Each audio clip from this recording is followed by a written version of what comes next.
Hello दोस्तों, नमस्कार। इस हम किसी चैनल में मैं आप सब लोगों का दिल से बहुत बहुत स्वागत करता हूं। अगर आपने पहली बार विजिट किया जरूर चैनल को सब्सक्राइब कर लेना, साथ में बेल आइकन को हिट करके ऑल जरूर सेलेक्ट कर लेना। उसी के साथ साथ फ्री स्टॉक मार्केट क्लासेस इस चैनल को भी चाहो तो फॉलो कर सकते हो, सब्सक्राइब कर सकते हो। यहाँ पर भी बेल आइकन को हिट करके ऑल जरूर सेलेक्ट करके रख लेना। इस चैनल का लिंक आपको ऊपर आई बटन पे या फिर नीचे डिस्क्रिप्शन बॉक्स में मिल जाएगा। उसी के साथ साथ आज के दिन के जितने भी इंपॉर्टेंट वीडियोज़ है सभी के लिंक आपको नीचे डिस्क्रिप्शन में दे दिए है। अगर आप चाहो तो उनको भी कवर कर सकते हो, स्टडी कर सकते हो।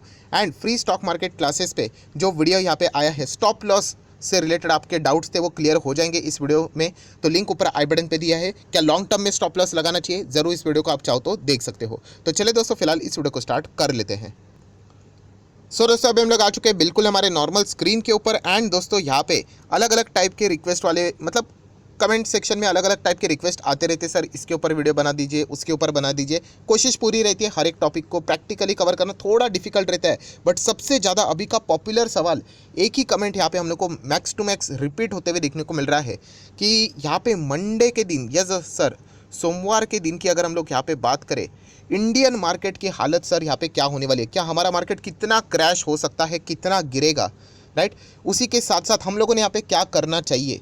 यहाँ पे हम लोगों को कुछ प्रॉफिट मतलब अभी अभी थोड़ा बहुत यहाँ पे पोर्टफोलियो लाल से हरे निशान में हुआ था, तो क्या यहाँ पे हम लोग एएमओ ऑर्डर लगा दें, मतलब जो भी प्रॉफिट है मतलब मार्केट इसमें ही बेचा जाए एंड जितना कुछ प्रॉफिट मिले उसको लेकर यहाँ पे निकल जाए। तो ये सारे सवाल के जवाब आप लोगों को स्टेप बाय स्टेप यहाँ पे मिलने वाले हैं। ये सवाल इसीलिए पूछा जा रहा है क्योंकि रीज़न बहुत ही साफ है कि अमेरिकन बाजार जिस प्रकार से फ्राइडे के दिन गिरा 1000 पॉइंट से ज़्यादा, तो ये लाजमी सी बात है कि यहाँ पे इंडियन मार्केट की भी जो ओपनिंग रहेगी सोमवार के दिन वो कुछ इतनी खास नहीं होगी, ये हर किसी को यहाँ पे पता है। प्लस अगर देखा गया दुनिया भर के बाजार भी यहाँ पे अच्छे खासे यहाँ पे गिरे थे जब अमेरिकन बाजार में हम लोग को ये सारी चीज़ें देखने को मिली। रीज़न मैं ऑलरेडी आप लोगों को बता चुका हूँ। सो यहाँ पे अमेरिकन बाजार इतना गिरा है तो हमारे मार्केट का क्या होगा, क्योंकि हमारा बाजार तो 3:30 बजे क्लोज हो गया एंड जो होना था वो बाद में हो गया। तो डेफिनेटली ये बात तो सच है कि प्रेशर तो यहाँ पे रहेगा ही रहेगा। देखिए ये बात फैक्ट है कि जैसे मैंने आप लोगों को बताया कि अमेरिकन बाज़ार पूरे दुनिया में जितने भी बाज़ार है उसका आप चाहो तो इसको इंजन भी बोल सकते हो। ये बहुत बड़ा मार्केट है, राइट। एंड दुनिया भर के बाज़ार अमेरिकन बाज़ार में क्या होता है उसके चलते यहाँ पे प्रभावित होते हुए देखने को मिल जाते हैं। तो इंडियन मार्केट कोई इससे बचने वाला है, ऐसी कोई एक्सेप्शनल चीज़ें हम लोग को फिलहाल तो देखने को मिलेगी, इसके चांसेस बहुत ही रेयर है। पर यहाँ पे सबसे पहली मेन बात कौन सी कि कमेंट सेक्शन में जब कमेंट में पढ़ता हूँ एक बात पता चल जाती है कि डर रहता है, फियर रहता है कि सर यहाँ पे गिरेगा तो क्या होगा। देखिए अगर आप एक लॉन्ग टर्म इन्वेस्टर हो तो मैं आपको पहले ही बता चुका हूँ, इस फियर को बाजार के बाहर ही छोड़ के आ जाओ। मार्केट में हो तो ये चीज़ें आए दिन चलती रहेगी, कोई ये रीज़न आएगा कोई वो रीज़न आएगा। इसके पहले भी हम लोगों ने देखा है ये सारी चीज़ें, मैंने बहुत बार बताया कि 4 साल ये चैनल को हो चुके हैं। बीच में तो इतना बड़ा क्रैश हुआ था, क्या मैं भाग गया? क्यों नहीं भागा? क्योंकि पता है ये चीज़ें चलती रहती है दोस्तों। लॉन्ग टर्म इन्वेस्टमेंट में जब तक आपकी कंपनी का बिजनेस खराब नहीं होता है आपको डरने की ज़रूरत नहीं होती है। बाकी ये सब मैक्रो इन्वायरमेंट है, ये चलता रहेगा। कभी इन्फ्लेशन बढ़ेगा, कभी टाइम ऐसा हो जाएगा इन्फ्लेशन इतना लोअर लेवल पे आ जाएगा कि सारे रेट हाइक करने पड़ेंगे, मतलब रेट हाइक कर रहे हैं उसको वापस कम करना पड़ेगा। ये चीज़ें चलती रहती है, प्लस माइनस का खेल है।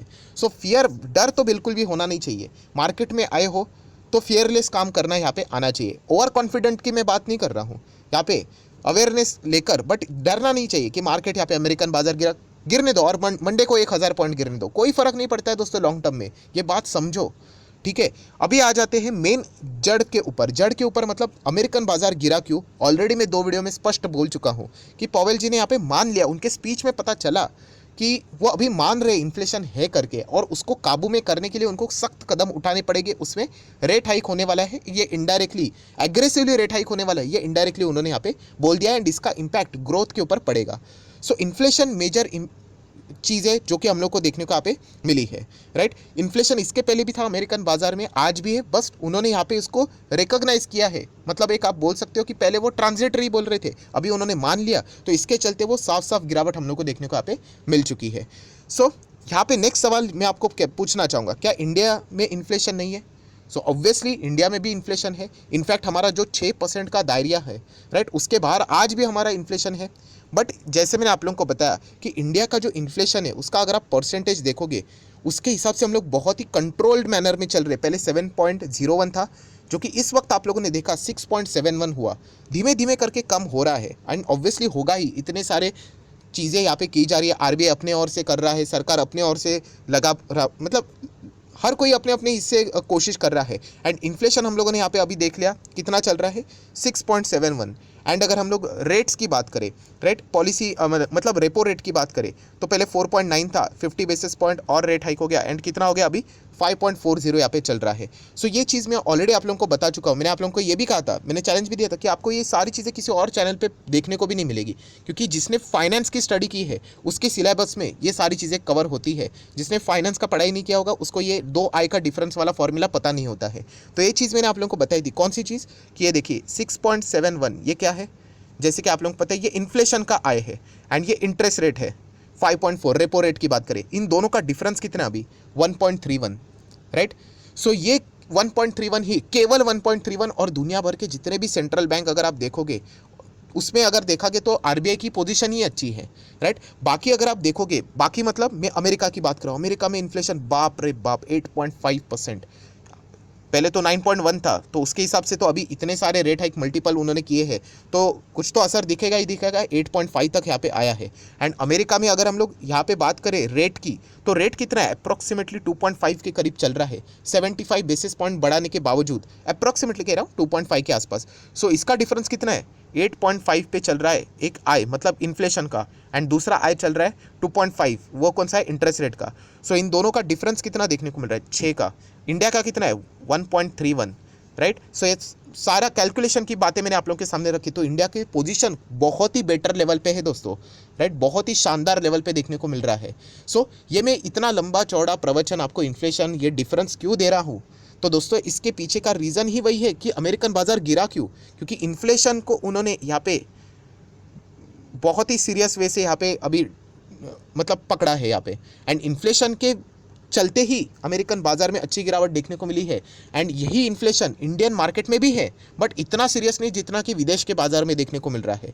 सो अगर यहाँ पे अमेरिकन बाजार इन्फ्लेशन के चलते 1000 पॉइंट यहाँ पे गिरा है, तो इंडियन मार्केट अगर ज़्यादा गिर जाता है तो कोई डरने की बात नहीं, क्योंकि हमारी पोजीशन बहुत ही सॉलिड है एज़ कम्पेयर टू द दुनिया के जितने भी बाजार है उसके हिसाब से। सो ये पॉइंट आपको समझ में यहाँ पे आना चाहिए। तो इसीलिए यहाँ पे कहना चाहूँगा कि निफ्टी फिफ्टी में अगर देखिए बहुत ज़्यादा यूजुअली गिरावट तो नहीं होनी चाहिए, क्योंकि जैसे मैंने कहा ना कि हमारा पोजीशन अच्छा है, इन्फ्लेशन को काबू में as compare to the other अच्छा रखा हुआ है, तो इसीलिए ज़्यादा नहीं होना चाहिए। बट दुनिया भर के बाजार गिरे, इसीलिए इंडियन मार्केट में तो गिरावट होगी। एंड आधे सारे लोग क्या करेंगे, पैनिक के चलते सेल करेंगे, पैनिक सेलिंग करेंगे। तो जितना गिरना चाहिए था उससे थोड़ा और एक्स्ट्रा भी गिर सकता है। But as a smart investor अगर आपको ये दो आय का फंडा पता है, इन्फ्लेशन एंड इंटरेस्ट रेट का, तो ऐसे लोग यहाँ पे बड़े इन्वेस्टर इस माहौल में गिरावट में माल नहीं बेचते हैं। ये चैनल मैंने ओपन ही इसीलिए किया था कि रिटेल इन्वेस्टर को ये चीज़ों से मतलब कोई चीज़ें पता ही नहीं होती थी। जब मैंने ये चैनल ओपन किया था तो रिटेल इन्वेस्टर को अमेरिकन बाजार भी नहीं पता था। कोई बात नहीं, सिखाएंगे नहीं तो पता कैसे चलेगा। सो अभी अमेरिकन बाजार भी पता है, यूरोपियन मार्केट भी पता है, कब ओपन होते हैं अमेरिकन बाजार का फ्यूचर भी पता है, SGX निफ्टी भी पता है, राइट। ये सारी चीज़ें अभी आप लोगों को धीमे धीमे, पहले तो हम लोग देखते भी नहीं थे, किसी को पता भी नहीं था कि MPC की बैठक क्या है करके। अभी तो MPC की बैठक मतलब कितना बड़ा इवेंट हुआ है, जो कि बहुत अच्छी बात है। अभी धीमे धीमे करके लोग अवेयर हो रहे हैं, तो वैसे ही अवेयरनेस आप में होना चाहिए दोस्तों। ये जो दो आय का डिफरेंस है इंडियन मार्केट में इतना ज़्यादा नहीं है, तो इसके चलते अगर गिरावट हुई तो पैनिक मत होना। ये बहुत अच्छी ग्रेट अपॉर्चुनिटी रहेगी आप लोगों के लिए कि आप अच्छे खासे स्टॉक्स को क्या कर सकते हो, एक्यूमुलेट कर सकते हो। अभी खरीदना नहीं खरीदना वो आपकी मर्जी है, बट ये कहना चाहूँगा ये मैक्रो एनवायरनमेंट है, ये चलता रहेगा, आए दिन चलता था, मतलब कई सालों से चल रहा है, आज भी चल रहा है, भविष्य में भी चलेगा। तो अगर आप स्टॉक मार्केट में एंटर किए हो एंड इस चीज़ के चलते अगर आप डरोगे तो बिल्कुल भी काम नहीं चलेगा, क्योंकि इस डर से चलते अगर आप एग्जिट करने लगे तो आए दिन आपको एग्जिट होना पड़ेगा। कोई ना कोई रीज़न अलग हो सकता है, कोई किधर बॉम्ब डालेगा, कोई किधर उसके ऊपर अटैक करेगा, कोई इन्फ्लेशन की बात करेगा, राइट। तो ये इससे नहीं, कोई कोरोना लेकर आ जाएगा, तो ये चीज़ें चलती रहती है। क्या मार्केट खत्म हो गया? कोविड में इतनी सारी चीज़ें हुई थी, मैंने वीडियो भी बनाया था कि आपको भागना है तो भागो, मैं तो नहीं भागने वाला हूँ। एंड यहाँ पे आप देख सकते हैं, यहाँ से हम लोग यहाँ पे आ गए। तो ये सीख हमें क्या देता है? ये सीख एक ही चीज़ देता है कि आपके पोर्टफोलियो में इन स्टॉक्स को गहराई से देखो, वो कंपनियां हैं दोस्तों, एंड उनके बिजनेस के ऊपर अगर फ़र्क नहीं पड़ रहा है तो उसमें बने रहिए। हाँ, अगर बिजनेस के ऊपर फ़र्क पड़ रहा है, किसी को पूछने की ज़रूरत नहीं, एग्जिट, क्योंकि बिजनेस ही नहीं चलेगा तो कंपनी कहाँ से चलेगी।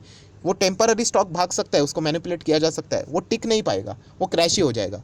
सो अगर बिजनेस सॉलिड है, कंपनी सॉलिड है, चलता रहेगा, फिर ये स्टॉक भागते रहेंगे, राइट। बहुत बार मैंने एग्जाम्पल दिए है, किसका, टाइटन, RJ सर का, उन्होंने इतने सालों साल भी होल्ड किया। क्यों होल्ड किया?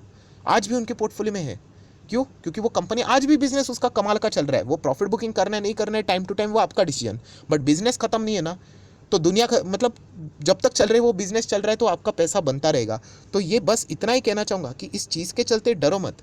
ये मार्केट में आए दिन चीज़ें चलती रहती है। सर कितना बाजार गिरेगा ये मुझे बिल्कुल भी नहीं पता है कि कितना गिरेगा करके। मैं कभी यहाँ पे इस चीज़ को मेजर करने नहीं जाता हूँ। शायद से ट्रेडिंग करने वाले लोग आपको शायद से अच्छे वे से ये बता सकते हैं, क्योंकि उनका उससे से रिलेटेड कमाई होती है। इन्वेस्टमेंट के हिसाब से कौन सी कंपनी अच्छी है, कौन बैलेंस शीट, पीएनएल, वो चीज़ें जाननी है तो आप इस चैनल को सब्सक्राइब करके यहाँ पे रख सकते हो। सो मंडे को बाजार गिरेगा, कितना भी ज़्यादा गिरे, एंड इनफैक्ट बहुत ज़्यादा गिरा तो इनफैक्ट आप लोगों ने खुश होना चाहिए, क्योंकि मैंने इतना थियोरी आप लोगों को एक्सप्लेन किया कि हमारी पोजीशन बेटर है, सिर्फ पैनिक के चलते वो ज़्यादा सेलिंग होगा। तो इसीलिए एज अ इन्वेस्टर, एक सेंसिबल इन्वेस्टर, आप लोगों ने इस चीज़ से डरने की ज़रूरत यहाँ पे नहीं होती है।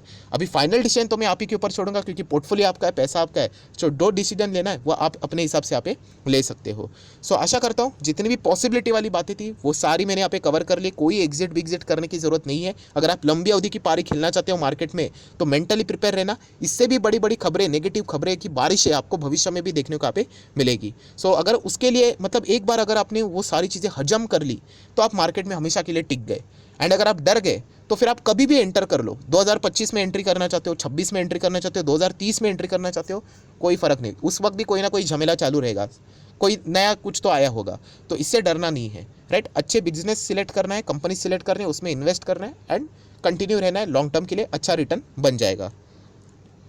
सो आशा करता हूँ दोस्तों आप लोगों को वीडियो हेल्पफुल लगा होगा। तो चाहो तो आप इसको लाइक एंड शेयर कर सकते हो। एंड अगर फॉर एग्जांपल मंडे के दिन बाजार गिरेगा तो सर कौन से स्टॉक्स हम लोगों ने यहाँ पे स्टडी करनी चाहिए, कौन से स्टॉक खरीदने के लिए बेटर रहेंगे, उसके ऊपर अगर आपको वीडियो चाहिए तो आप जस्ट कमेंट सेक्शन में यस करके बोल सकते हो। एक स्टडी पर्पस के लिए मैं वीडियो आप लोगों के लिए बना दूंगा अलॉन्ग विद द रीजन कि क्यों, कि इवन दो अगर स्टॉक गिरे फिर भी आपने क्यों खरीदना चाहिए, कोई रिकमेंडेशन नहीं रहेगा। तो उसके ऊपर भी एक वीडियो आ जाएगा। आप चाहो तो कमेंट सेक्शन में यस करके बोल सकते हो। तो कल के दिन हम लोग जरूर कोशिश करेंगे उस वीडियो को कवर करने से रिलेटेड। सो फिलहाल इस वीडियो पर यही करना चाहूँगा। अच्छा लगे तो लाइक एंड शेयर करना है। डीमैट अकाउंट अभी तक ओपन नहीं किया है तो लिंक नीचे डिस्क्रिप्शन बॉक्स में 25 वीडियो की लिस्ट आपको बिल्कुल फ्री ऑफ कॉस्ट प्रोवाइड कर दी जाएगी। आपका नाम एंड कौन सा अकाउंट अपने लिंक के थ्रू ओपन किया है जरूर कमेंट सेक्शन में बता देना। तो हफ्ते भर के अंदर अंदर ये सारी वीडियोस आप लोगों को फ्री ऑफ कॉस्ट प्रोवाइड कर दिए जाएंगे। So that's it, thank you very much दोस्तों। We will be meeting our next video. तब तक के लिए बाय बाय।